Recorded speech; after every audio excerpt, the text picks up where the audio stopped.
Hello everyone, I'm Dr. Avinash from Dental Planet.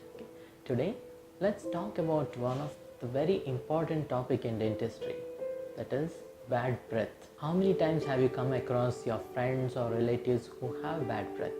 I'm sure you would have come across at least one or two in your lifetime. It is embarrassing for both the person who has bad breath and the person whom he is talking to.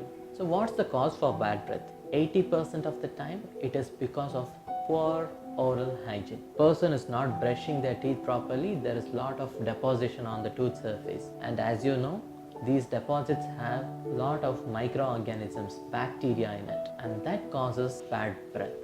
So what's the solution? Just get your teeth cleaned once in 6 months and you'll have fresh and healthy breath. So visit your dentist today and schedule an appointment for scaling, which we otherwise call it as teeth cleaning. Thank you.